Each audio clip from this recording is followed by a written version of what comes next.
Miren todos, una basura como ella solo sirve de trapo para limpiar mis zapatos. Tras decir eso, mi yerno, Alejandro, frotó con indiferencia su zapato cubierto de barro pegajoso en el vestido limpio que yo llevaba. Una larga y sucia marca de lodo quedó impresa en mi pecho. Miró su obra y soltó una carcajada, volviéndose hacia los invitados para anunciar: Esta es la criada loca de mi familia. La sala, con más de 30 invitados, estalló en risas estridentes. Pero ese dolor no fue ni una décima parte del que sentí al mirar a mi hija. Ella no me defendió, solo sonrió, una sonrisa cómplice con su marido. Pensaron que me derrumbaría, que lloraría, pero no sabían que acababan de cometer el mayor error de sus vidas. Porque en esta misma habitación, lo que estaba a punto de suceder convertiría su fiesta en un infierno. Mi nombre es Carmen, tengo 58 años. Hubo un tiempo en que fui una mujer con nombre, con un pasado y con autoestima. Pero hoy, en esta lujosa fiesta en una mansión de Polanco, me he convertido en el hazmerreír, despreciada por mi propio yerno como un trapo para limpiar zapatos. Todo comenzó por la nostalgia que sentía por mi hija. Hacía meses que mi hija, Elena, no respondía a mis llamadas. Mi corazón era un manojo de nervios. Decidí visitarla sin avisar, llevando una bolsa de tamales calientes, su comida favorita, hechos por mis propias manos. Al llegar a la puerta de la mansión de Alejandro, el guardia me miró con desprecio de pies a cabeza, pero como sabía que yo era la madre de Elena, me dejó pasar. Pero en cuanto entré al patio, me di cuenta de mi fatal error. Se oía música suave. Había una larga fila de coches de lujo blindados aparcados ordenadamente. Camareros con bandejas de plata entraban y salían. Era una fiesta. Una de esas importantes reuniones que mi yerno solía organizar para impresionar a sus socios comerciales. Quise dar media vuelta y marcharme antes de que alguien me viera. Pero ya era demasiado tarde. La enorme puerta de roble se abrió. Alejandro salió al porche, con un vaso de whisky en la mano, riendo y charlando alegremente en medio de un grupo de hombres y mujeres elegantemente vestidos. Llevaba un traje azul marino impecable y zapatos de cuero relucientes. La sonrisa en sus labios se desvaneció en cuanto me vio. Los invitados se giraron, algunos con curiosidad, otros con una mueca de asco que la clase alta suele reservar para la pobreza. Alejandro no me saludó, solo sonrió, una sonrisa fría, cruel y llena de oscuras intenciones. «Vaya, miren quién ha venido», dijo en voz alta para que todos lo oyeran, con un tono cargado de sarcasmo. «Vieja, llegas justo a tiempo. Estamos a punto de divertirnos un poco». Bajó lentamente los escalones de mármol. Yo me quedé paralizada. Alejandro se detuvo justo delante de mí, mirándome directamente a los ojos, y luego bajó la vista hacia sus zapatos manchados de barro. «Qué oportuno», repitió. Justo necesitaba limpiar esta porquería antes de volver al salón. Sin darme tiempo a reaccionar, Alejandro levantó su pie derecho, cubierto de lodo negro y húmedo, y plantó la suela directamente sobre mi vestido, a la altura del estómago. Sentí el frío del barro a través de la fina tela. Sentí la presión humillante de su pie contra mi cuerpo. Me usó para quitar la suciedad, restregando la suela contra mi ropa con violencia, con saña, como si yo no fuera más que un harapo tirado en la cuneta. «Damas y caballeros», anunció Alejandro, volviéndose hacia sus invitados sin quitar el pie de encima. «No se preocupen por esta intrusa». La humillación me quemaba la cara. Quería llorar. Quería empujarlo, pero mis brazos estaban paralizados por la vergüenza. «Esta es la criada loca de mi familia», continuó, burlándose. «Pobrecita, perdió la cabeza hace mucho tiempo. Se escapó del manicomio y vino corriendo aquí pensando que es de la familia. Pero nosotros la cuidamos, le damos de comer. Incluso a veces es útil, como pueden ver. Es el mejor felpudo que he tenido nunca». Criada loca. Felpudo. Esas palabras resonaban en mi cabeza como golpes. Miré hacia el grupo de invitados. Y entonces la vi. A Elena. Mi hija. Lo había visto todo. Vio a su marido limpiando el barro en la ropa de su madre. Me vio siendo humillada frente a 30 desconocidos. Esperaba que detuviera a Alejandro, pero Elena no se movió. Solo miró a los invitados, vio que algunos reían nerviosamente. Se llevó una mano a la boca y soltó una risita. Una risa cristalina, cómplice, cruel. Sentí que me moría por dentro, un dolor que me atravesaba el pecho. En ese preciso instante, una voz grave y autoritaria resonó, interrumpiendo la farsa. «Baja el pie». Alejandro se detuvo en seco, la sonrisa borrada de su rostro. Giró la cabeza hacia la derecha, hacia un hombre de unos 65 años, de porte erguido y digno. «Don Carlos», dijo Alejandro, con la voz ligeramente temblorosa, «solo estábamos bromeando. Ya sabe, esta vieja está enferma». «He dicho que bajes el pie», repitió el hombre, dando un paso adelante, la luz revelando un rostro enrojecido por la ira. Alejandro obedeció al instante, retirando la pierna como si se hubiera quemado. «Lo siento, jefe», balbuceó. «Es solo un asunto de familia. Ya le dije que es la criada». «Cállate», lo interrumpió don Carlos. Caminó directamente hacia mí. La mirada de don Carlos se clavó en mí, llena de confusión. Quizás vio algo que yo misma había olvidado hacía mucho tiempo. Vio a la verdadera Carmen. Porque yo no siempre fui este trapo sucio. Mi mente viajó al pasado, a una época en la que tenía dignidad. Fui profesora de historia durante 30 años. Tenía una hermosa casa en el casco antiguo, un refugio y una garantía para mi vejez. Pero el amor de una madre es ciego, y mi amor me destruyó. Todo empezó con Elena. Ella siempre quiso más de lo que podíamos permitirnos. Cuando se fue a estudiar al extranjero, se metió en deudas de juego. Vendí la casa de mis padres para salvarla, sin dudarlo un segundo. Pensé que solo era un error de juventud. Entonces apareció él, Alejandro. Recuerdo el día en que Elena lo trajo a cenar. Parecía un príncipe de película. Educado, perfumado, siempre con las palabras adecuadas. Me besó la mano. Dijo que admiraba mi fortaleza, que quería cuidar de Elena y de mí. Yo, una mujer que llevaba años luchando sola contra el mundo, bajé la guardia. Pocos meses después de la boda, llegaron los problemas. El negocio de Alejandro necesitaba capital. Una oportunidad única en la vida, decían. Elena vino a verme. Nunca olvidaré esa tarde. Mi hija, mi propia sangre, se arrodilló ante mí en mi pequeño apartamento, llorando y suplicando. Me dijo que vendiera el terreno de las afueras, lo último de valor que me quedaba. «Mamá, por favor», dijo entre sollozos, «hazlo por mi felicidad. Te juro que te lo devolveremos por triplicado. Vende el terreno y vente a vivir con nosotros a la mansión. Vivirás como una reina, mamá. Te lo mereces. Como una reina». Miré sus ojos llorosos y vi a la niña que tenía miedo de la oscuridad. No vi a la mujer manipuladora en la que se estaba convirtiendo, solo vi a mi hija sufriendo. Y firmé. Vendí mi futuro. Les di el cheque con una sonrisa, pensando que estaba construyendo nuestra felicidad común. El día que llegué a esta mansión, Alejandro me recibió con un abrazo.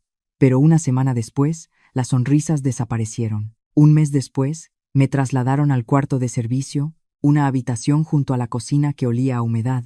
3 meses después, despidieron a las empleadas del hogar, y de repente, yo era la que lavaba los platos. Poco a poco, la reina se convirtió en una parásita, la madre en una carga, y la mujer independiente que fui desapareció, hasta convertirme en lo que soy hoy, una anciana asustada limpiando el barro de los zapatos de su yerno, mientras su hija, la que prometió cuidarla, se ríe a distancia.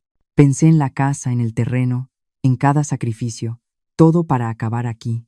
Me lo habían quitado todo, no solo el dinero, sino mi identidad y la vejez tranquila que tanto me había costado ganar. Y lo más doloroso no era la miseria, sino saber que fui yo quien les dio el arma para destruirme. Fui yo quien firmó mi propia sentencia. La voz de don Carlos seguía resonando, exigiendo una explicación. Alejandro balbuceaba, buscando excusas, pero yo ya no oía sus mentiras.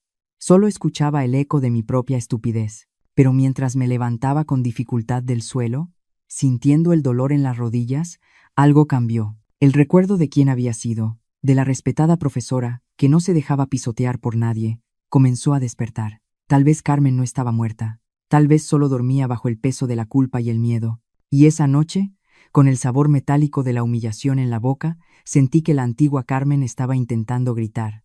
No me volví loca de la noche a la mañana. La locura que ellos pregonan a los 4 vientos fue un traje hecho a la medida, cosido puntada a puntada dentro de esa casa. Todo comenzó hace unos 6 meses, poco después de que me mudara a la habitación de servicio. Yo me sentía cansada, sí, quizás un poco triste por haber perdido mi independencia, pero mi mente estaba clara. Todavía podía recitar fechas históricas y recordar los cumpleaños de mis exalumnos. Fue Elena quien trajo la oscuridad a mi vida. Recuerdo la primera vez que entró a mi cuarto con ese vaso de agua y dos pequeñas pastillas azules en la mano. Tenía esa sonrisa dulce, la misma que ponía cuando era niña y quería un dulce. Mami, me dijo con voz suave, Alejandro está muy preocupado por tu salud. Te compró estas vitaminas importadas. Son muy caras, lo mejor del mercado para que te sientas fuerte. Yo las tomé. Las tomé con gratitud. Me conmovió pensar que, a pesar de haberme relegado al cuarto de atrás, todavía se preocupaban por mí. Gracias, hija, le dije, y me tragué mi propia sentencia. Al principio, solo sentía sueño. Un sueño pesado, pegajoso, que no me dejaba levantarme antes del mediodía.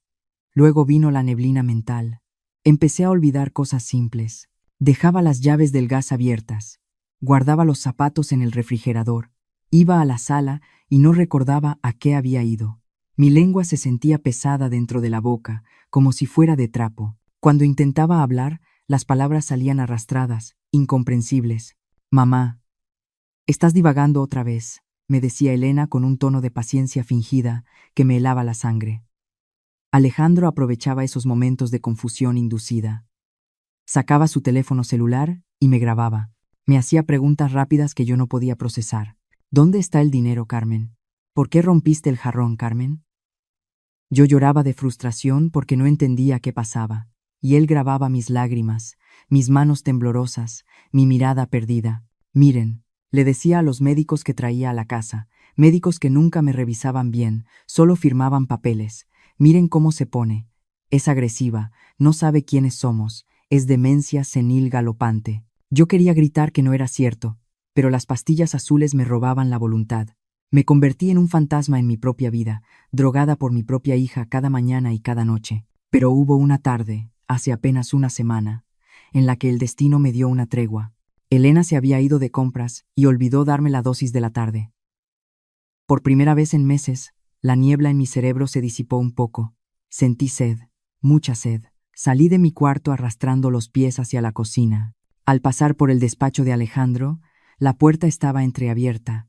Escuché su voz. Estaba hablando por teléfono. Me detuve. Algo en su tono, arrogante y seguro, me hizo pegarme a la pared para escuchar. No te preocupes, licenciado, decía él. La vieja ya casi no conecta dos ideas. Tenemos videos de sobra para probar su inestabilidad mental. Sí, el certificado de incapacidad total. Necesito que salga este mes. En cuanto tenga su tutela legal, podremos acceder a su fondo de pensión y a ese seguro de vida que tiene guardado. Ella no se va a dar cuenta. Prácticamente es un vegetal. Sentí que el suelo se abría bajo mis pies. No era demencia, no era vejez, era un robo. Me tapé la boca para no soltar un gemido de horror. Mi yerno estaba planeando declararme legalmente incompetente para robarme lo único que me quedaba, mi dignidad y mis últimos centavos. Pero lo que me rompió el alma no fue la avaricia de Alejandro. Eso ya lo sospechaba. Lo que me destruyó fue ver a Elena llegar en ese momento. Ella entró a la casa cargando bolsas de tiendas de lujo. Me vio parada en el pasillo, pálida y temblando. No me preguntó qué me pasaba. No me abrazó. Solo frunció el ceño, sacó el frasco de pastillas de su bolso y me dijo con fastidio. Mamá, ¿qué haces aquí afuera? Te olvidaste de tomar tu medicina. Ven, tómatela rápido o te vas a poner mal otra vez. La miré a los ojos. Eran los ojos de mi niña, pero detrás de ellos no había nada. Ella sabía que esas pastillas me estaban matando la mente. Ella sabía lo del plan de incapacidad, y no le importaba. Me estaba envenenando día tras día para poder seguir comprando zapatos y vestidos con el dinero de mi ataúd. Tomé las pastillas de su mano porque no tenía otra opción, porque si me negaba, sospecharían que sabía demasiado. Pero esa tarde, algo cambió. El miedo se convirtió en una furia fría y silenciosa. Entendí que estaba sola en una casa de lobos. Entendí que si quería sobrevivir, tenía que dejar de ser la madre abnegada y convertirme en algo que ellos no esperaban. Queridos amigos, ¿Alguno de ustedes ha confiado ciegamente en un ser querido solo para recibir una traición tan dolorosa como la mía? Por favor, dejen un comentario compartiendo su historia y denle like si creen que ni las fieras se comen a sus crías. Pero el ser humano por dinero es capaz de todo. El hombre canoso no esperó una respuesta de Alejandro. Ignoró el silencio sepulcral del salón y caminó hacia mí. Sus pasos eran firmes, decididos. Yo me encogí en el suelo, esperando otro golpe, otro insulto. Pero lo que recibí fue una mano extendida. «Permítame, señora», dijo con una voz suave que contrastaba con la furia que acababa de mostrar. Me quedé paralizada. «Señora, hacía meses que nadie en esa casa me llamaba así». Tímidamente, levanté mi mano manchada de sangre y vino para tomar la suya. Él no hizo ningún gesto de asco. Me tomó del brazo con una delicadeza que yo ya había olvidado y me ayudó a ponerme de pie. Fue en ese movimiento cuando sucedió. La manga de mi uniforme, esa tela gris y barata que me quedaba grande, se deslizó hacia abajo por la inercia. Mi antebrazo derecho quedó expuesto bajo la luz de los candelabros. Ahí estaba, la cicatriz, una marca irregular y fea que recorre mi piel desde hace 20 años. Un recuerdo de un día en el hospital, de una donación de emergencia que casi me cuesta la vida, pero que hice porque era lo correcto. Siempre me avergonzó esa marca, siempre traté de cubrirla. El hombre se quedó congelado, sus ojos se abrieron de par en par, fijos en mi brazo. Su respiración se detuvo por un segundo, soltó mi mano, pero no para alejarse, sino para rozar la cicatriz con la punta de sus dedos, como si estuviera viendo un fantasma o un milagro. «Es usted», murmuró. Apenas pude escucharlo. «Es usted». Yo retiré el brazo rápidamente, asustada, bajándome la manga. No entendía qué pasaba. ¿Por qué me miraba así? ¿Acaso esa cicatriz también le parecía repulsiva? El miedo me hizo dar un paso atrás, buscando refugio en la pared. El hombre levantó la vista hacia mi rostro. Ya no había confusión en su mirada.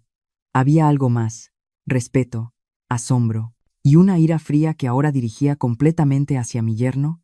Se giró lentamente hacia Alejandro. Mi yerno estaba pálido, con la boca entreabierta, intentando entender por qué su jefe, el hombre más poderoso que conocía, estaba ayudando a la sirvienta. «Don Carlos», empezó a balbucear Alejandro con una sonrisa nerviosa. «No le haga caso. Ya le dije que está enferma. A veces se lastima ella sola». El hombre, don Carlos, no lo dejó terminar.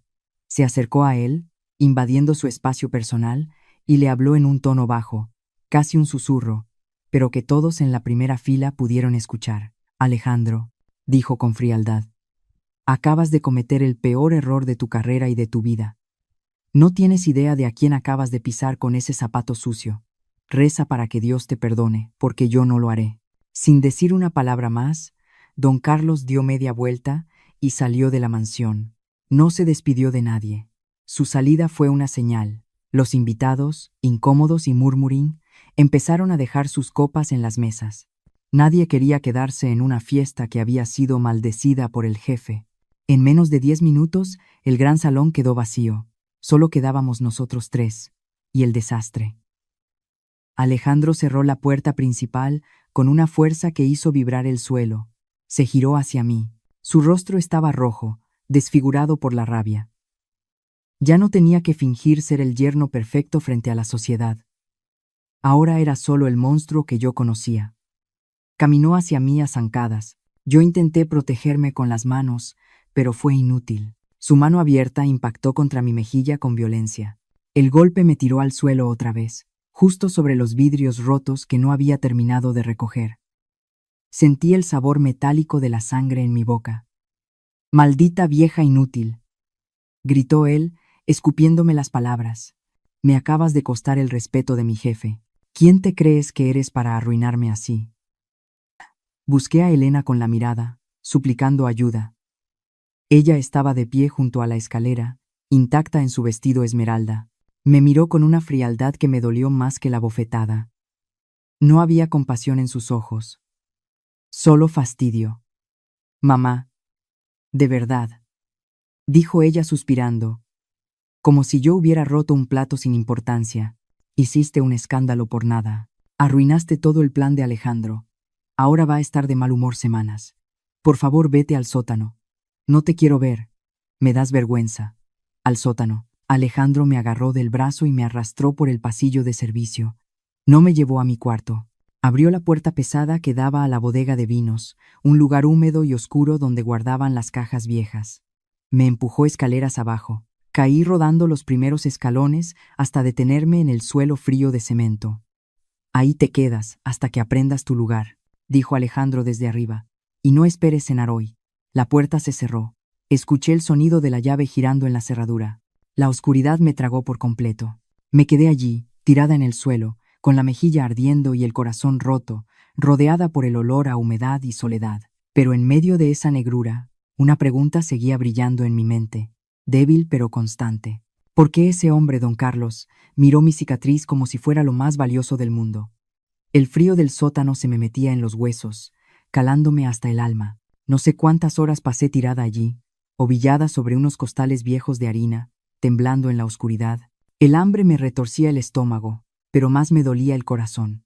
Pensé en dejarme ir. Pensé que sería más fácil cerrar los ojos y no volver a despertar nunca.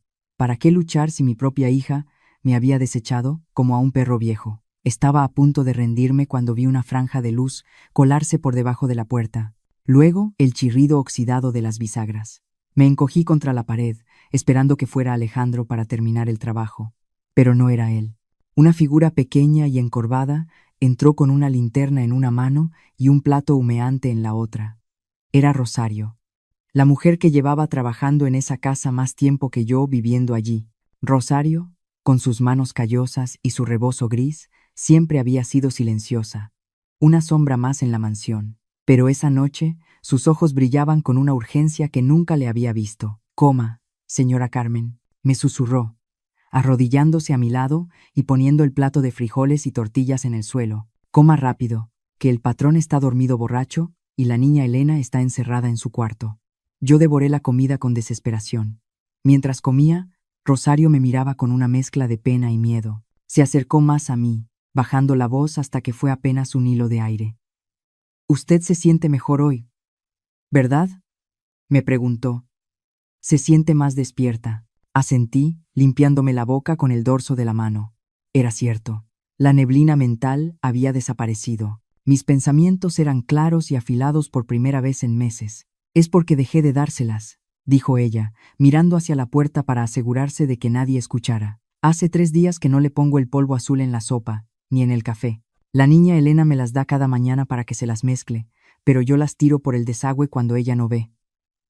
No podía seguir viendo cómo la apagaban. «Señora, Dios no me lo perdonaba». Sentí un escalofrío. Rosario me había salvado la mente. Ella era la razón por la que hoy pude recordar quién era, por la que pude sentir la humillación con tanta claridad. Le agarré la mano, agradecida, pero ella la retiró suavemente y sacó algo de debajo de su delantal. Era una tableta electrónica vieja, con la pantalla estrellada en una esquina. «Yo sé que el patrón es malo, pero usted no sabe cuánto. He estado guardando esto porque tenía miedo, pero después de lo que le hizo hoy en la fiesta, usted tiene que saber a qué se enfrenta». Rosario abrió una carpeta de videos. Eran grabaciones de las cámaras de seguridad de la casa.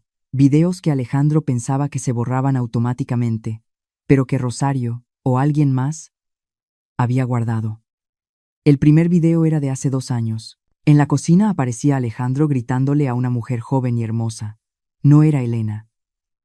En el video, ella lloraba, arrinconada contra el refrigerador, mientras él le decía que estaba loca, que nadie le creería. Vi cómo le servía un té y la obligaba a beberlo. Vi cómo ella se desvanecía poco a poco en la silla. «Esa pobre muchacha no se fue», susurró Rosario con lágrimas en los ojos. «Se la llevaron una noche en una ambulancia y nunca más supimos de ella. Dicen que está en un sanatorio, perdida. Él le hizo lo mismo que le está haciendo a usted». Mi sangre se heló. No era solo codicia, era un depredador. Un hombre que disfrutaba rompiendo a las mujeres. Pero el siguiente video fue el que me hizo olvidar el miedo y llenarme de una rabia negra y espesa. La fecha en la pantalla era de hace apenas 2 semanas. La imagen mostraba el despacho de Alejandro. Allí estaba él, sentado en su sillón de cuero, y frente a él estaba Elena, mi hija. Alejandro le puso un documento sobre el escritorio y le dio una pluma. Elena dudó un segundo. La vi morderse el labio, nerviosa. Alejandro le dijo algo. Seguramente una promesa de más dinero, de más viajes, de esa vida de fantasía que ella tanto amaba. Y entonces, Elena tomó la pluma y firmó. Acerqué la cara a la pantalla para leer el encabezado del documento.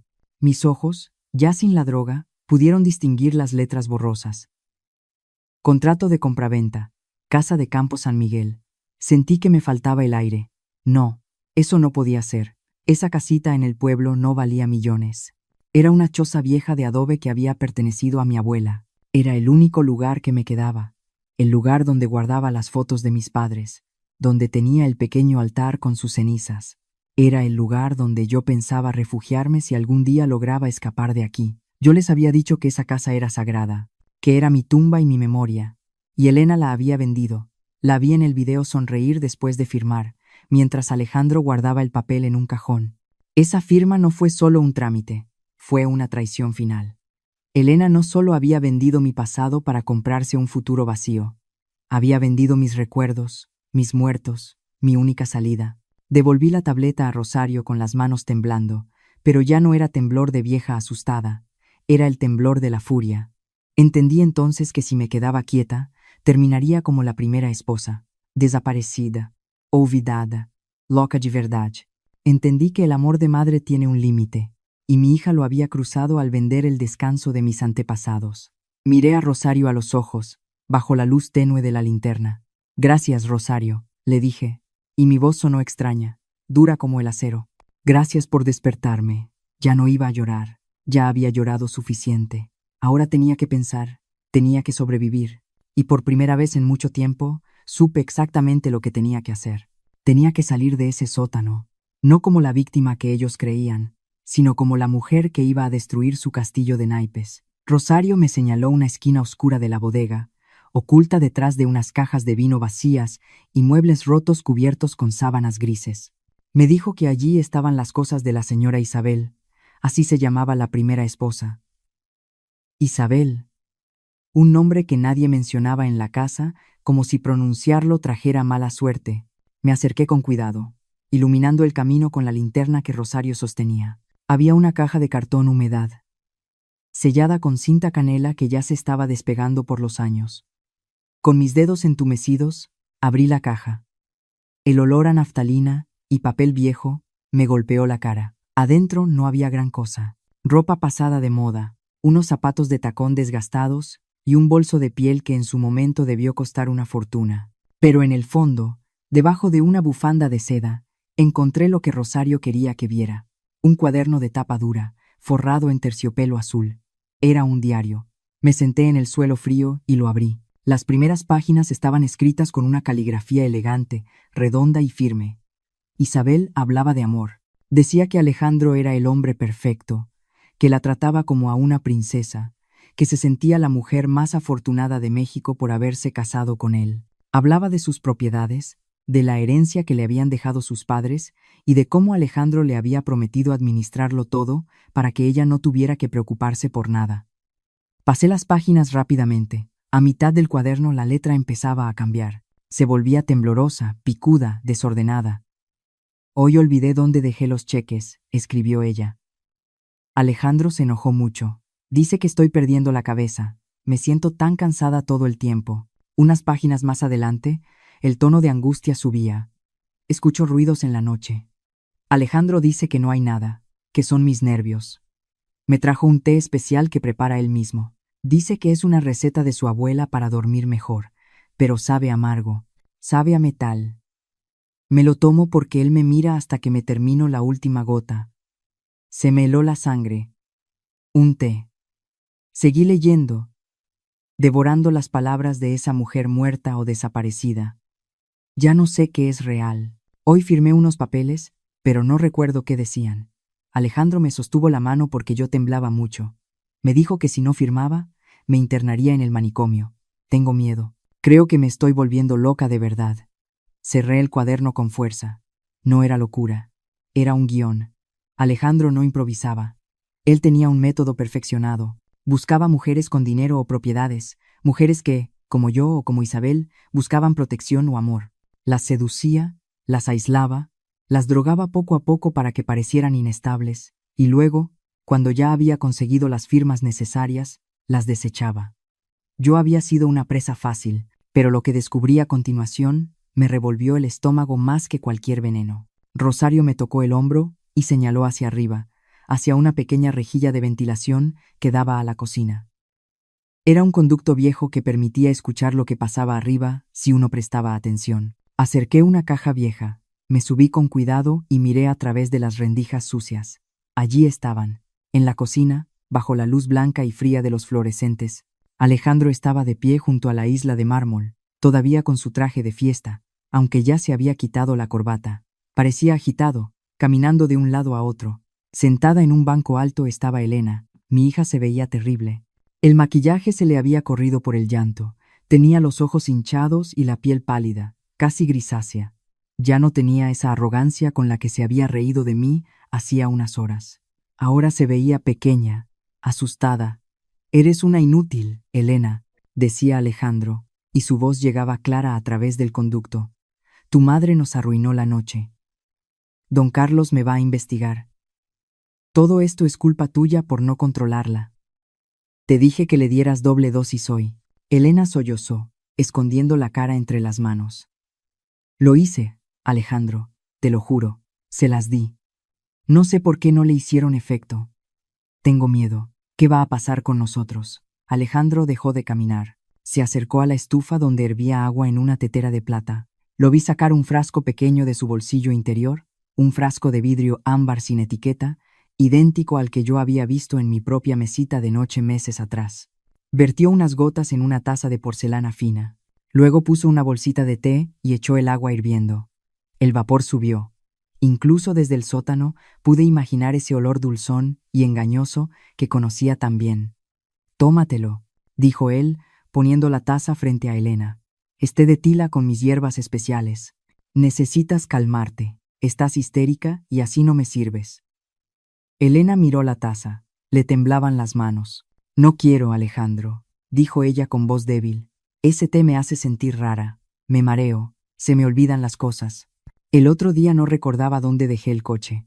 Alejandro golpeó la mesa con la palma de la mano. Elena dio un salto en su asiento. «Tómatelo, te digo», gritó él. «Es por tu bien. Siempre estás con tus nervios de niña rica. Si no te calmas, voy a pensar que tú también estás perdiendo la razón, igual que tu madre. Y ya sabes lo que hacemos con la gente que no funciona en esta casa. Elena, mi hija, la mujer que me había traicionado, la que me había vendido por unos lujos vacíos, agachó la cabeza. Con manos temblorosas, levantó la taza y se la llevó a los labios. Bebió. Bebió el veneno que su propio marido le servía, obediente, sumisa, aterrorizada. En ese momento, todas las piezas del rompecabezas encajaron con un chasquido doloroso en mi mente. Elena no era la reina de esta casa. Elena no era la socia de Alejandro. Elena era solo la siguiente en la lista. Ya me habían quitado todo a mí. Mi casa, mi dinero, mi terreno. Yo ya no tenía nada más que ofrecerle a Alejandro. Yo era un limón exprimido listo para ser tirado a la basura. Y ahora que los recursos de la madre se habían agotado, él iba por los de la hija. Elena tenía seguros a su nombre, tenía la titularidad de algunas cuentas que yo le había pasado. Alejandro necesitaba que ella también perdiera la cabeza para tomar el control total. Ella era un peón, una pieza desechable. Y por la forma en que bebía ese té, entendí que le quedaba poco tiempo. Bajé de la caja sintiendo que las piernas me fallaban, pero esta vez no era por miedo, era por una revelación. Odiaba a mi hija por lo que me había hecho. La odiaba por su risa en la fiesta, por su complicidad, por su egoísmo, pero verla ahí, bebiendo su propia muerte, despertó en mí algo primitivo. No iba a dejar que él ganara, no iba a dejar que ese monstruo se saliera con la suya, matando a una mujer tras otra, consumiendo familias enteras. Miré a Rosario. Ella también había escuchado. Tenía los ojos llenos de terror. «Se la va a cargar también, señora», susurró Rosario. «Cuando acabe con usted, sigue ella». Asentí lentamente. Mi mente de maestra, esa que sabía organizar clases y planear estrategias, estaba funcionando a toda velocidad. Tenía los videos. Tenía el diario de Isabel. Tenía la confesión involuntaria que acababa de presenciar. Alejandro pensaba que me tenía encerrada, derrotada en la oscuridad. Pero no sabía que en la oscuridad es donde mejor se ven las cosas. Rosario, le dije, tomando el diario de Isabel y apretándolo contra mi pecho. Necesito salir de aquí. Pero no voy a huir. Voy a esperar el momento exacto. Mañana es su gran evento, ¿verdad? Esa reunión con los socios donde va a anunciar su nuevo proyecto. Sí, señora, contestó ella. Mañana a mediodía vienen los abogados y la prensa. Perfecto, dije. Entonces tenemos trabajo que hacer. Ya no era la víctima, ya no era la madre sufrida, ahora era el testigo, el juez y el verdugo. Y Alejandro iba a descubrir que la mujer a la que pisoteó no era basura, era dinamita. Me sacaron del sótano no para liberarme, sino para exhibirme. Hoy es el cumpleaños de Alejandro, o mejor dicho, su gran puesta en escena para limpiar su nombre después del desastre de la otra noche. Necesitaba demostrarle a la sociedad, y sobre todo a sus socios, que él es un buen hombre, un santo que cuida de su suegra enferma. Pero yo sabía la verdad. Esta fiesta tenía un solo propósito: hacerme firmar el traspaso total de mis bienes antes de encerrarme para siempre. Antes de subir al salón, Elena entró al cuarto de servicio donde me estaban arreglando. Traía un vestido de seda azul marino en una mano y un vaso con un líquido espeso en la otra. Cerró la puerta con pestillo. Su rostro estaba tenso, sudoroso. Ya no quedaba nada de la hija dulce que yo crié. Frente a mí solo había una mujer desesperada, acorralada por su propia codicia y el miedo a su marido. Tómatelo, me ordenó, extendiéndome el vaso. Es una dosis doble. Alejandro dice que necesitas estar tranquila. Muy tranquila. Yo la miré a los ojos. Eran ojos fríos, vacíos. Tomé el vaso porque mis manos temblaban y no quería derramarlo. Me llevé el borde a los labios. El olor químico me revolvió el estómago. Fingí dar un trago largo, pero retuve el líquido amargo debajo de la lengua. Tosí, cubriéndome la boca con mi pañuelo de tela, y escupí todo lo que pude en el algodón. Elena me observaba con impaciencia. De repente, me agarró la muñeca con una fuerza que me lastimó. Sus uñas se clavaron en mi piel vieja y delgada. «Bébetelo bien, maldita sea», gritó ella, sacudiéndome. «Deja de fingir. ¿Hasta cuándo vas a seguir arruinándome la vida? ¿No te das cuenta de lo que nos estamos jugando?» Me quedé helada. Mi propia hija me gritaba como si yo fuera su enemiga. «Hija», susurré, «me estás lastimando. Tú me lastimas a mí existiendo», me interrumpió ella, con los ojos llenos de lágrimas de rabia. «Solo tienes que firmar ese maldito papel, mamá. Solo tienes que salir ahí, sonreír, babear un poco y firmar. Si lo haces, Alejandro prometió que te mandará a un asilo de lujo. Tendrás jardín, tendrás enfermeras, pero si no firmas, te juro que te vas a pudrir en la calle. Bébetelo». Me forzó el vaso contra los labios de nuevo. Tuve que tragar un poco para no ahogarme. El sabor metálico bajó por mi garganta. Elena me soltó, satisfecha, y se arregló el cabello frente al espejo. «Ahora vístete», dijo con frialdad. «El licenciado ya llegó. Y recuerda, mamá, si abres la boca para decir algo que no sea así, juro que publicaré esas cartas de papá que tanto proteges. Diré que él era un ladrón y que tú lo encubriste. Arruinaré el apellido de la familia en el pueblo». La amenaza sobre la memoria de su padre fue el golpe final. Me vestí en silencio. Mi corazón latía con fuerza, no por la droga, sino por el odio. Un odio puro y cristalino que me daba fuerzas. Me llevaron arriba. El salón estaba lleno de gente, música suave y risas falsas. Alejandro me recibió con un abrazo teatral, apretándome tan fuerte que casi me rompe una costilla. «Miren quién está aquí», anunció a los invitados. «Mi querida suegra, doña Carmen. Gracias a Dios, hoy se siente un poco mejor y ha querido bajar a acompañarnos». Los invitados aplaudieron cortésmente, aunque vi las miradas de lástima y repugnancia. Nadie quería acercarse a la loca. Alejandro me condujo hacia una mesa lateral donde un hombre con traje gris, el notario, esperaba con una carpeta abierta. «Solo es un trámite para proteger su patrimonio, doña Carmen», dijo el notario sin mirarme a la cara, extendiéndome una pluma de oro. «Firme aquí, por favor». Miré el papel. Las letras bailaban un poco, pero sabía lo que decía. Cesión de derechos, poder notarial irrevocable. Si firmaba eso, yo dejaba de ser dueña de mi vida. Alejandro se inclinó sobre mí, su aliento oliendo a whisky y menta cerca de mi oído. Firma, vieja bruja, susurró, mientras sonría a la cámara de un invitado. O te juro que esta noche duermes en la morgue. Tomé la pluma. Mi mano temblaba. Sentí la mirada de Elena clavada en mi nuca. Sentí el peso de todas las traiciones. Acerqué la punta de la pluma al papel. Alejandro relajó los hombros, triunfante. Y entonces, solté la pluma. El bolígrafo de oro rodó sobre el documento y cayó al suelo. No, dije. Mi voz salió ronca, pero firme. No voy a firmar nada. Usted es un ladrón, Alejandro. Y tú, hija, eres su cómplice. El silencio que siguió fue absoluto. El notario se quedó con la boca abierta. Alejandro se puso rojo, luego pálido. Sus ojos se inyectaron de sangre. ¿Qué dijiste? Siseó él. Dije que no. Repetí, levantando la voz para que todos escucharan. No estoy loca. Me están drogando. Me están robando. Fue entonces cuando Alejandro estalló, pero no me golpeó.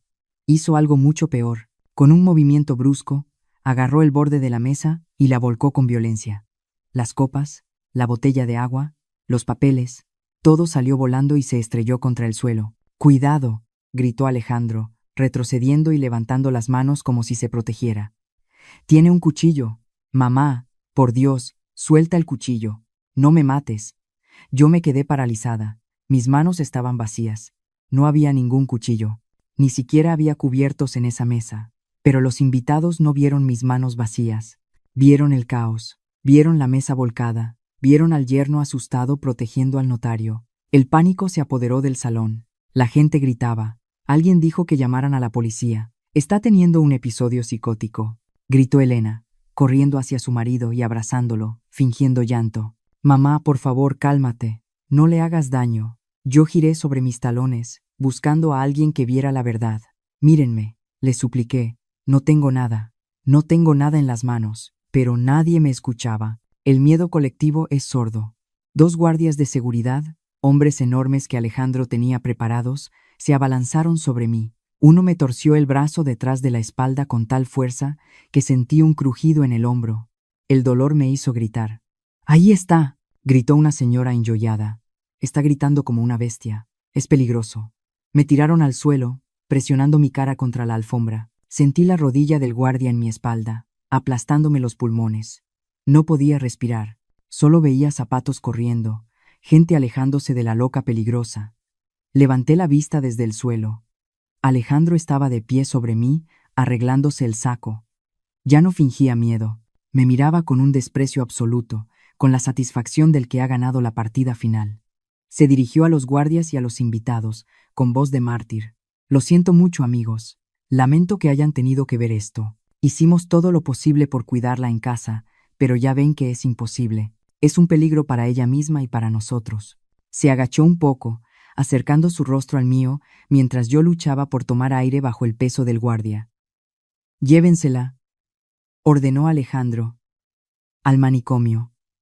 Ahora mismo, que la encierren en el ala de alta seguridad y tiren la llave. Me arrastraron fuera del salón como un costal de papas. Mis piernas fallaron. Mi vestido se rasgó. Vi a Elena por última vez. Estaba abrazada a una columna, pálida, mirando cómo se llevaban a su madre. No hizo nada, absolutamente nada. Me sacaron a la noche fría. Una camioneta blanca con las ventanas oscuras esperaba en la entrada, con el motor encendido. Sabía lo que significaba. Si me subían a esa camioneta, desaparecería. Sería otra Isabel, otra mujer borrada del mapa. Luché, pataleé. Grité que era mentira, pero la aguja de una jeringa brilló en la mano de uno de los enfermeros que bajaron del vehículo. Si han llegado hasta aquí y sienten la misma indignación que yo, por favor comenten el número 1 abajo. Necesito saber que todavía hay gente buena acompañándome en este doloroso camino. Su presencia es mi mayor fuerza para contar el final. Sentí la punta fría de la aguja rozando mi piel. Cerré los ojos, rezando un último Padre Nuestro, aceptando que mi vida terminaba en esa banqueta fría de Polanco. Pero la aguja nunca penetró. Unos faros de luz blanca nos cegaron a todos, seguidos por el rechinar de llantas sobre el asfalto. Un auto negro, blindado y enorme, bloqueó la salida de la camioneta del manicomio. Los enfermeros se detuvieron, confundidos. La puerta trasera del auto se abrió y bajó él. Don Carlos. No venía solo. 2 hombres de traje, con aspecto de abogados o escoltas federales, se pararon a su lado. Alejandro, que había salido a la puerta para asegurarse de que se me llevaran, palideció al ver a su jefe. «Suelten a la señora», dijo don Carlos. No gritó, no hizo falta. Su voz tenía el peso del acero. Alejandro intentó intervenir, tartamudeando, diciendo que era un asunto familiar, que yo estaba enferma. «Cállate, Alejandro. Esta mujer es testigo clave en una investigación federal por fraude corporativo que involucra a tu empresa. Si se la llevan, estarían cometiendo obstrucción de justicia y secuestro». Los enfermeros soltaron mis brazos como si quemaran. Nadie quería meterse en problemas con la ley, y mucho menos con un hombre que emanaba tanto poder. Don Carlos se acercó a mí, se quitó su propio saco de lana y me lo puso sobre los hombros, cubriendo mi vestido rasgado. «Vamos a casa, doña Carmen», me dijo. Y por primera vez en años, alguien me ofreció el brazo no para someterme, sino para sostenerme. El viaje en su auto fue silencioso.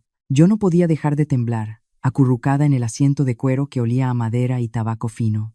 No me llevó a una estación de policía. Me llevó a su residencia, una casa antigua y señorial en Lomas de Chapultepec, donde el silencio era paz y no una amenaza. Me sentó en un sillón de terciopelo y pidió a su empleada que me trajera un té caliente. Un té de verdad, sin veneno. Cuando estuvimos solos, él se sentó frente a mí y se remangó la camisa de seda hasta el codo. Allí, en su antebrazo, había una cicatriz. No era idéntica a la mía, pero era la compañera de mi historia. Carretera a Cuernavaca. «Hace 20 años», dijo él, mirándome con ojos húmedos. Hubo un choque múltiple. Yo era un joven imprudente que manejaba demasiado rápido. Quedé prensado. Perdí mucha sangre. Nadie quería hacerse responsable de mí porque no traía identificación. Me iban a dejar morir en la camilla del pasillo esperando un traslado que nunca llegaría. Yo me llevé la mano a la boca. Los recuerdos, borrosos por el tiempo y el dolor, regresaron de golpe. Recordé esa noche. Yo volvía de visitar a unos parientes. Vi el accidente. Bajé de mi auto. Vi a un muchacho desangrándose. «Usted se quedó», continuó él. «Escuché a los médicos decir que necesitaban sangre o negativo urgente y que no tenían. Usted dijo que la tenía. Se conectó a mí allí mismo, en condiciones precarias, mientras firmaba los papeles de responsabilidad legal que nadie más quiso firmar. Usted me dio su sangre y su piel para los injertos iniciales. Cuando desperté 3 días después, usted ya se había ido. Solo supe que se llamaba Carmen. Las lágrimas rodaron por mis mejillas. Yo solo hice lo que cualquier madre hubiera hecho», le dije con la voz rota. No podía dejar que un hijo muriera solo. Me buscó durante años, me confesó, pero yo me había mudado. Había cambiado mi apellido al enviudar. Había desaparecido en la pobreza. Hasta esta noche. Hasta que vio la marca en mi brazo. «Pero no la traje aquí solo para darle las gracias, Carmen», dijo don Carlos, y su tono cambió. La calidez dio paso a la seriedad de un hombre de negocios. Se puso de pie y fue a su escritorio. Sacó 2 carpetas gruesas y las puso sobre la mesa de centro, frente a mí. «Tenemos un enemigo en común. Alejandro no solo es un mal yerno, es un criminal». Abrió la primera carpeta.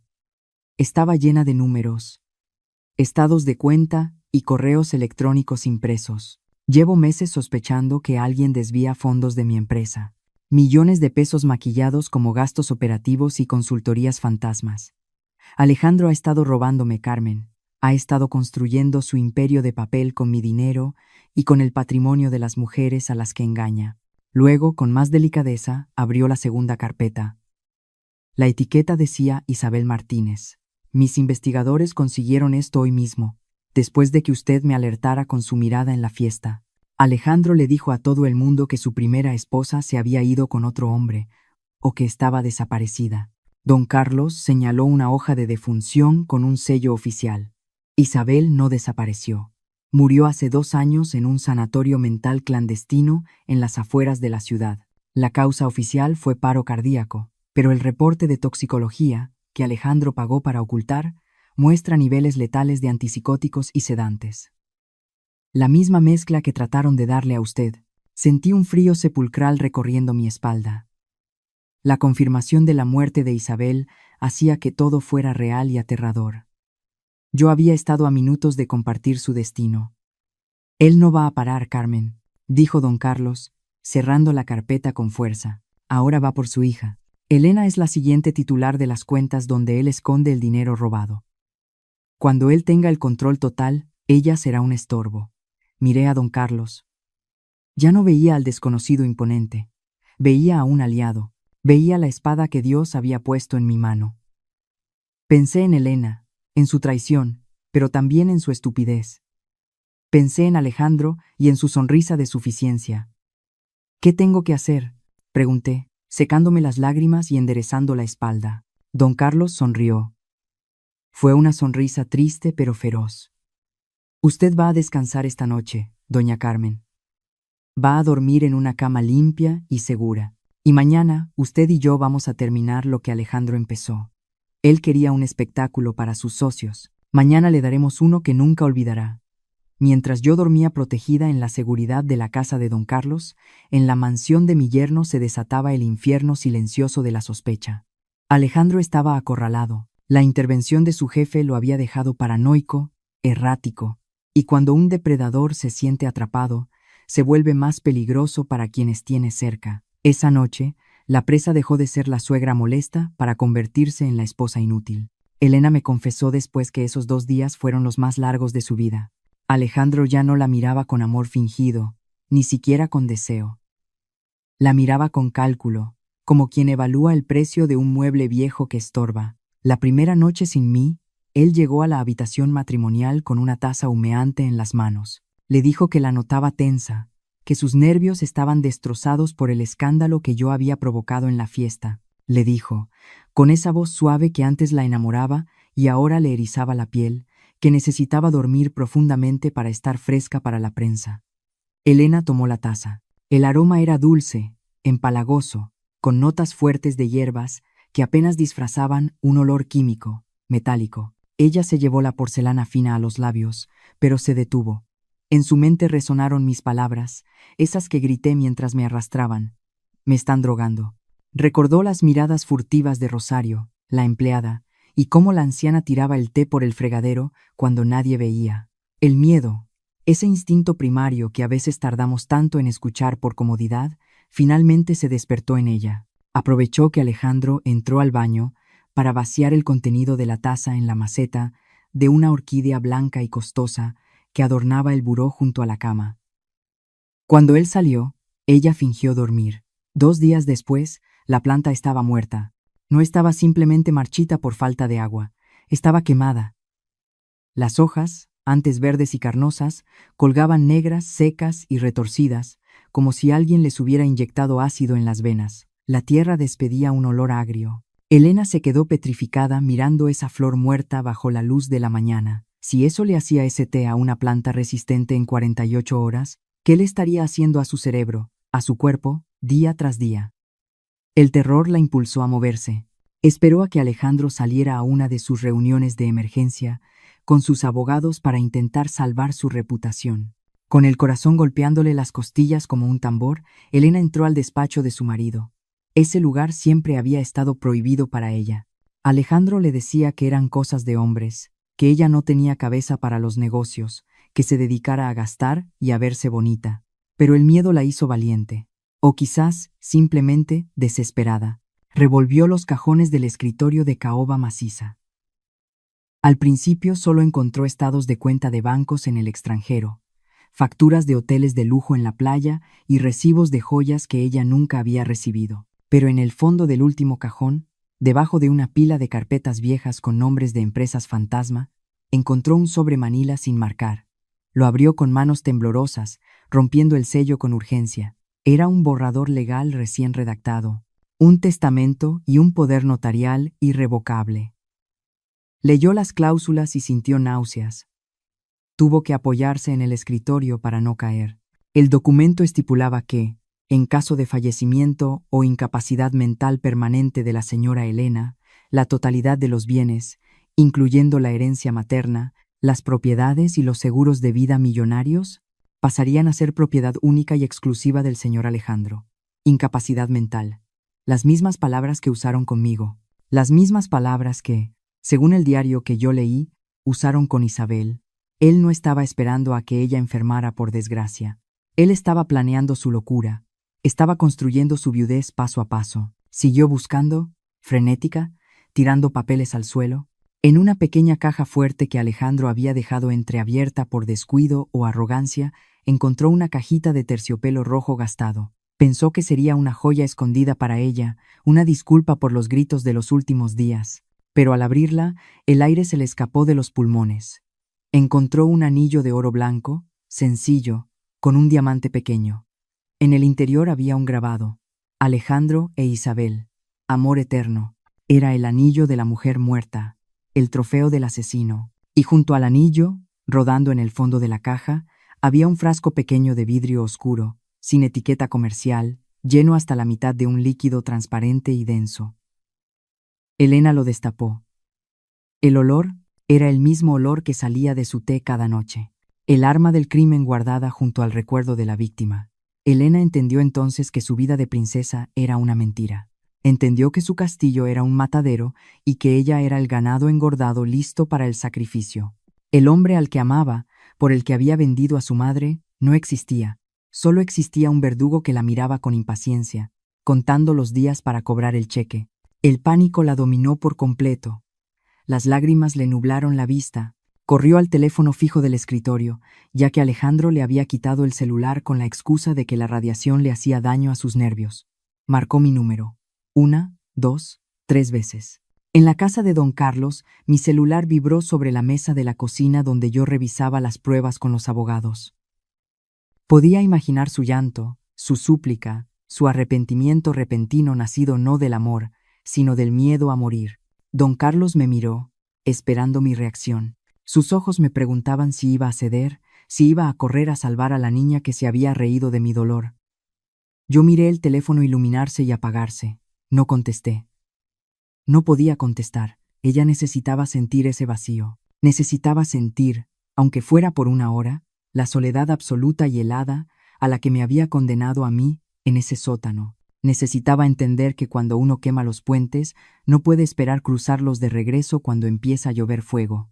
Dejé que el teléfono sonara hasta que se hizo silencio. Elena estaba sola en la boca del lobo, y por primera vez en su vida mimada, tenía que encontrar la fuerza para salvarse sola. Alejandro estaba en la cima del mundo. O al menos, eso creía él. Había convocado a la prensa, a sus socios y a lo poco que quedaba de nuestra familia en el gran salón de la mansión. El motivo oficial era el lanzamiento de su nueva fundación benéfica, una cortina de humo perfecta para limpiar su imagen después del desastre de la fiesta de cumpleaños. Desde la entrada, lo vi de pie en el estrado, bajo los reflectores, sonriendo con esa dentadura perfecta que había comprado con mi dinero. Hablaba de valores familiares, hablaba de honestidad, hablaba de cómo cuidaba a los ancianos desprotegidos. Cada palabra que salía de su boca era una mentira tan grande que me revolvía el estómago. Pero esta vez yo no estaba escuchando desde el sótano. Esta vez yo no estaba drogada ni sucia. Las puertas dobles del salón se abrieron de par en par. No necesité empujarlas. Los guardias de seguridad de don Carlos lo hicieron por mí. Entré caminando despacio, con la cabeza alta. No llevaba harapos. Llevaba un traje sastre color crema, impecable, y el cabello recogido con dignidad. A mi derecha caminaba don Carlos, con el rostro serio de un juez. A mi izquierda, el fiscal del distrito y 2 abogados que cargaban maletines llenos de pruebas. El murmullo en la sala fue instantáneo. Las cámaras de los reporteros giraron hacia nosotros. Los flashes me cegaron por un momento, pero no parpadeé. Alejandro se quedó mudo a mitad de una frase. Su sonrisa se congeló y luego se derritió en una mueca de terror puro. Soltó el micrófono, que emitió un pitido agudo. Intentó recuperar la compostura, intentó volver a ser el amo de la situación. «Señores», dijo con voz temblorosa, «disculpen la interrupción. Mi suegra ha escapado de su cuidado médico. Está muy mal. Por favor, no le presten atención a sus delirios. Seguridad. Saquen a esta mujer de aquí. Nadie se movió. Los guardias de la casa ya habían sido relevados por la policía que esperaba afuera. No estoy loca, Alejandro, dije. Mi voz no tembló. Resonó en el salón con la fuerza de una sentencia. Y no he venido a hablar, he venido a mostrar. Hice una señal con la mano. Rosario, que estaba escondida detrás de las cortinas del escenario, conectó la tableta al sistema de proyección. La imagen gigante de Alejandro sonriendo en el fondo del escenario desapareció. En su lugar, apareció un video granulado, con fecha y hora. La sala contuvo el aliento. En la pantalla gigante, todos vieron la verdad desnuda. Vieron a Alejandro en la cocina, hace 2 años, forzando a una mujer pálida y esquelética a beber un líquido oscuro. Era Isabel. Se veía el terror en sus ojos mientras él le apretaba la mandíbula. Se escuchaba su voz nítida diciéndole que nadie la iba a extrañar, que era una inútil. Luego, el video cambió. Ahora era yo. Estaba tirada en el suelo, balbuceando por el efecto de las drogas. Alejandro se reía mientras me grababa con su celular, burlándose de mi miseria, diciéndole a alguien por teléfono que ya casi tenía mi firma. Y finalmente, el video de la cocina. Hace apenas 3 días, Alejandro sirviendo el veneno en la taza de Elena. Su propia voz retumbó en las bocinas del salón. Si no te calmas, voy a pensar que tú también estás perdiendo la razón, igual que tu madre. Y ya sabes lo que hacemos con la gente que no funciona en esta casa. El silencio en el salón era absoluto, pesado, asfixiante. Los socios de Alejandro lo miraban con horror. Los periodistas escribían frenéticamente. Alejandro estaba pálido como un muerto, retrocediendo hasta chocar contra la pared. Don Carlos dio un paso al frente y tomó el micrófono que Alejandro había tirado. Lo que acaban de ver es intento de homicidio y abuso sistemático, dijo don Carlos con frialdad. Pero eso no es todo. Este hombre ha desviado 40 millones de pesos de las cuentas de mi corporación para financiar su estilo de vida y pagar sobornos a médicos corruptos. Aquí están las pruebas bancarias. Lanzó una pila de documentos sobre la mesa frente a la prensa. Alejandro miró a su alrededor. Estaba acorralado. Sus ojos saltaban de un lado a otro, buscando una salida, buscando a alguien a quien culpar. Ya no era el empresario exitoso, era una rata atrapada en una esquina. «Es mentira», gritó, y su voz sonó aguda, histérica. «Son videos falsos. Esa vieja está loca. Me quieren destruir». Me miró a mí, y en sus ojos vi el odio más puro que he visto en mi vida. El odio de quien sabe que ha perdido el poder. «Maldita vieja», rugió. Se lanzó hacia mí, saltó del estrado con las manos extendidas, listas para estrangularme. Quería callarme. Quería matarme allí mismo, frente a todos, porque su ego no podía soportar que una anciana lo hubiera vencido. Yo no me moví, no retrocedí ni 1 milímetro. Lo miré venir con la calma de quien ya ha sobrevivido a lo peor. No llegó a tocarme. 3 agentes de policía que estaban camuflados entre los invitados se abalanzaron sobre él, lo derribaron a medio camino. Alejandro cayó de cara contra el suelo de mármol con un golpe seco. Le torcieron los brazos en la espalda. El sonido de las esposas cerrándose fue la música más dulce que había escuchado en años. «Suéltenme», chillaba él, pataleando mientras lo levantaban. «No saben quién soy. Tengo abogados, señor Alejandro Domínguez», dijo el fiscal acercándose. «Queda detenido por el homicidio de Isabel Martínez, intento de homicidio de Carmen López, fraude, falsificación de documentos y secuestro». Alejandro, con la cara pegada al suelo y la baba escurriendo por la comisura de los labios, levantó la vista. Ya no había arrogancia, solo pánico. Y entonces hizo lo que hacen los cobardes. Buscó a alguien más para hundirse con él. Sus ojos encontraron a Elena. Mi hija estaba parada junto a la puerta, temblando, blanca como el papel, agarrándose el vientre como si fuera a vomitar. «No fui yo solo», gritó Alejandro, desesperado escupiendo las palabras. «Fue ella. Pregúntenle a ella». Su propia hija estaba de acuerdo. La sala entera giró la cabeza hacia Elena. «Ella me ayudó a drogarla», continuó gritando Alejandro mientras los policías lo arrastraban hacia la salida. «Ella firmó los papeles. Ella quería la herencia tanto como yo. Ella sabía lo de Isabel. Es mi cómplice. Si yo caigo, tú te vienes conmigo, Elena. La acusación flotó en el aire como una nube tóxica. Elena retrocedió, negando con la cabeza, con los ojos desorbitados. Todos la miraban, las cámaras la enfocaban, los invitados murmuraban. Yo la miré también. Miré a la niña que había criado, a la mujer que me había servido el veneno con una sonrisa. Alejandro era un monstruo. Sí, pero él tenía razón en una cosa. Él no había actuado solo. Alejandro desapareció por la puerta, gritando insultos, pero el drama no había terminado. El verdadero juicio apenas comenzaba, y esta vez la acusada era mi propia sangre. El eco de los gritos de Alejandro se desvaneció por el pasillo, pero la vergüenza se quedó estancada en el centro del salón. Los invitados, esos mismos que habían bebido el vino de mi yerno y celebrado sus mentiras, ahora desviaban la mirada, incómodos. Nadie quería ser asociado con el desastre. Poco a poco, comenzaron a salir, murmurando excusas, dejando atrás el escenario de una familia rota. Solo quedamos nosotros, don Carlos, los abogados, yo y ella. Elena, mi hija, estaba sola en medio de la pista de baile vacía. Sus manos, que tantas veces se habían extendido para pedirme dinero o favores, ahora colgaban inútiles a sus costados. Temblaba. No era el temblor de una niña asustada por una tormenta. Era el temblor de quien ve cómo su mundo de cristal se hace pedazos contra el suelo de la realidad. Ella levantó la vista y me miró. En sus ojos vi el cálculo rápido. Alejandro ya no le servía. El dinero estaba congelado. La reputación estaba muerta. Solo le quedaba una carta por jugar.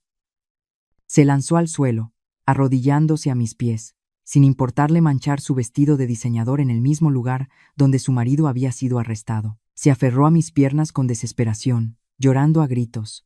Un llanto fuerte y teatral que conocía demasiado bien. «Mamá, perdóname», sollozó, mojando la tela de mi traje con sus lágrimas. «Tienes que creerme. Yo no quería. Él me obligó. Alejandro me tenía amenazada. Me decía que si no le ayudaba te iba a matar. Yo solo lo hice para protegerte, mamá. Soy una víctima también. Mírame, estoy sufriendo». Yo bajé la mirada hacia ella. Vi la coronilla de su cabeza, su cabello perfecto, sus hombros sacudidos por el llanto. Mi instinto, ese viejo hábito maldito de madre protectora, quiso agacharse. Mis manos quisieron acariciarle el pelo, decirle que todo iba a estar bien, que yo lo arreglaría como arreglé sus deudas de juego, como arreglé sus malas calificaciones, como arreglé su soledad, pero entonces… Cerré los ojos y recordé. Recordé el peso del zapato de Alejandro en mi pecho. Recordé el barro sucio en mi boca. Y sobre todo, recordé el sonido. Esa risa, esa risita aguda y cruel que salió de la garganta de esta misma mujer que ahora lloraba a mis pies. Ella no se rió porque estuviera amenazada. Se rió porque le parecía gracioso. Se rió porque, en ese momento, ella se sentía superior a mí. «Mamá, por favor», continuó suplicando Elena, levantando su rostro manchado de rímel. «No tengo a dónde ir. Las cuentas están bloqueadas. Me van a quitar la casa. No tengo dinero ni para un taxi. Llévame contigo. Podemos empezar de cero. Te cuidaré, te lo juro. Volveremos a ser tú y yo contra el mundo». Esa frase, tú y yo contra el mundo, la misma que usó para convencerme de vender la casa de mis padres. Sentí un dolor agudo en el pecho, pero no era un infarto. Era el dolor de un cordón umbilical que se rompía tardíamente. Entendí que si la levantaba ahora, si la abrazaba y la llevaba conmigo a la seguridad de mi nueva vida, no la estaría salvando. La estaría condenando a ser una parásita para siempre. Y yo me condenaría a ser su víctima eterna. No la odiaba. Dios sabe que no la odiaba. La amaba tanto que me dolía respirar. Pero el amor, el verdadero amor de madre, a veces tiene que ser la hoja fría de un bisturí que corta la carne podrida para salvar el cuerpo. Me incliné lentamente, no para abrazarla, sino para alcanzar sus manos. Con suavidad, pero con una firmeza que nunca antes había usado con ella, desenganché sus dedos de mi falda, uno por uno. Ella se resistió un poco, sorprendida, pero yo no cedí. Me enderecé y di un paso atrás, poniendo distancia entre nosotras.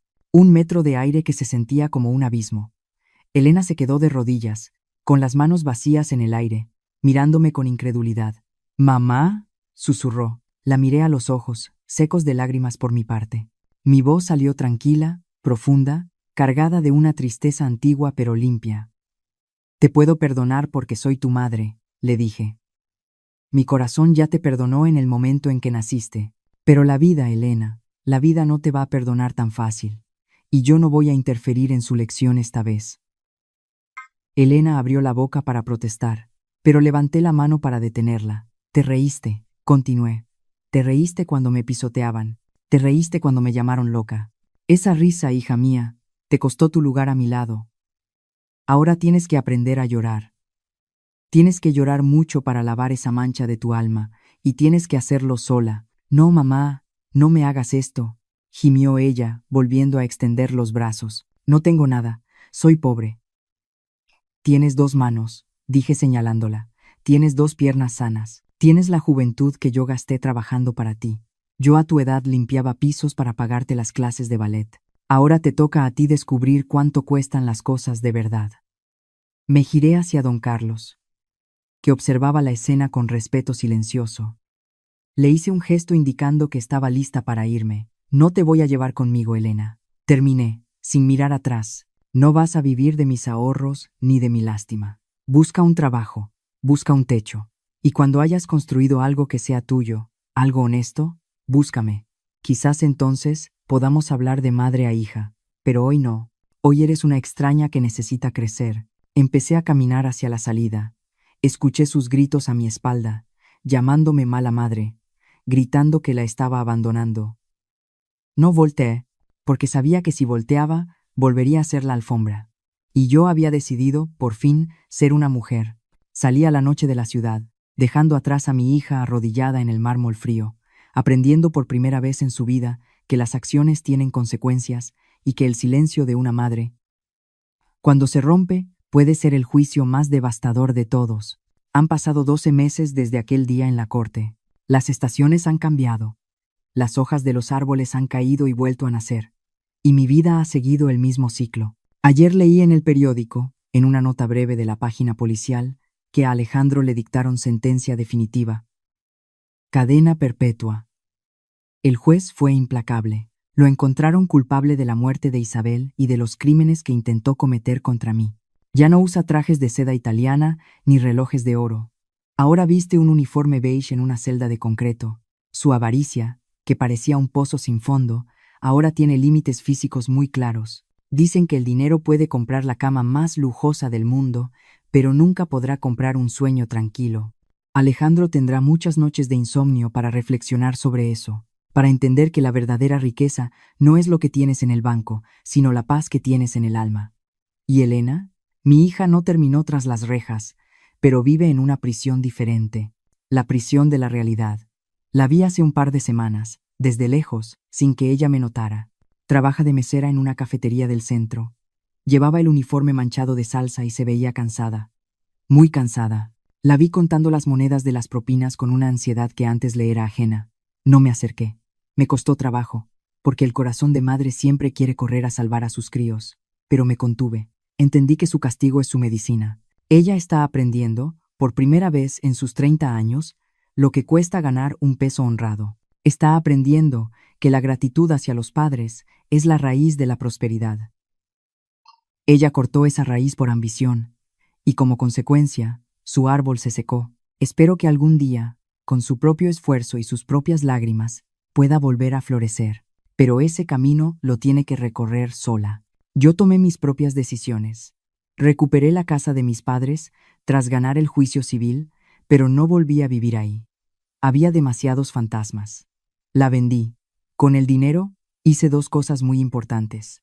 La mitad la doné a una fundación que ayuda a mujeres mayores que, como yo, fueron despojadas y maltratadas por su propia familia. Quiero que mi dolor sirva para que otras tengan abogados, refugio y esperanza. La otra mitad está en mi cuenta bancaria, a mi nombre, y nadie más tiene acceso a ella. Aprendí la lección más dura de todas. Mujeres, madres que me escuchan, graben esto en su corazón. Nunca entreguen la llave de su vida a sus hijos, por mucho que los amen. Su patrimonio y su salud son su único escudo cuando las fuerzas fallan. Mantengan ese escudo en alto hasta el último suspiro. Ahora vivo en un departamento pequeño, en una zona tranquila, lleno de luz y de plantas que sí florecen. Y no vivo sola. Rosario está conmigo. Ya no es mi empleada doméstica. Es mi compañera de piso, mi amiga. La contraté para que me ayude, sí, pero comemos en la misma mesa y compartimos las tardes viendo telenovelas. La próxima semana nos vamos a ir de viaje a Oaxaca. Ella nunca ha visto el mar, y yo tengo muchas ganas de verla sonreír frente a las olas. Hoy es domingo por la mañana. Estoy sentada en una banca del parque frente a mi edificio. El sol es suave y me calienta las manos. Veo a los niños correr tras las palomas y a las familias paseando. Me siento en paz. Veo acercarse un auto conocido. Es don Carlos. Baja del coche con esa elegancia natural que tiene, pero su rostro ya no es el del jefe intimidante que heló una fiesta con una sola frase. Ahora es el rostro de un amigo leal. Trae una caja de regalo en las manos. Se sienta a mi lado en la banca. No decimos mucho. A veces el silencio compartido es la mejor conversación. Me entrega la caja con una sonrisa tímida. Para usted, Carmen, me dice. Para sus nuevos caminos. Abro la caja. Dentro hay un par de zapatos. No son zapatos de tacón para fiestas de sociedad, ni zapatos viejos de servidumbre. Son unos tenis blancos, modernos, con suelas que parecen hechas de nube. Se ven cómodos, se ven limpios, para que camine ligera, añade él. Siento un nudo en la garganta, pero de los buenos. Me quito mis zapatos viejos allí mismo y me pongo los nuevos. Se ajustan perfecto. Me pongo de pie y doy unos pasos sobre el pasto. No me duelen las rodillas, no me pesa el alma, me siento flotar. Miro a Carlos y le doy las gracias, no solo por los zapatos, sino por devolverme la fe en que todavía existen caballeros, en que todavía existe la bondad. Él me ofrece su brazo, igual que aquella noche terrible. Pero ahora es diferente. Ahora somos iguales. Vamos a caminar un rato, Carmen, me dice. El día está precioso. Empezamos a andar por el sendero de grava, bajo la sombra de los árboles jacarandas. No sé cuánto tiempo me quede de vida, quizás 10 años, quizás 20, pero sé exactamente cómo voy a vivirlos. Voy a vivirlos de pie, con la cabeza alta, sin dueños, sin miedos, y con mis zapatos nuevos, impecablemente blancos, caminando siempre hacia la luz. La pesadilla terminó, y por fin, después de tanta oscuridad, puedo decir con una sonrisa que en mi vida ha amanecido. ¿Y ustedes, qué opinan de la decisión final de doña Carmen? ¿Creen que hizo lo correcto al dejar que su hija enfrentara sola las consecuencias? ¿O hubieran actuado diferente si estuvieran en sus zapatos? Por favor, compártanme sus pensamientos más sinceros en los comentarios.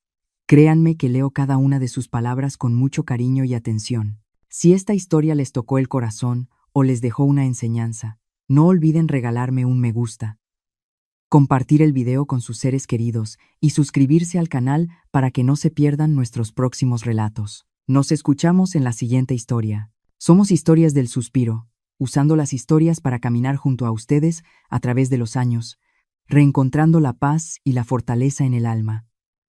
Hasta pronto.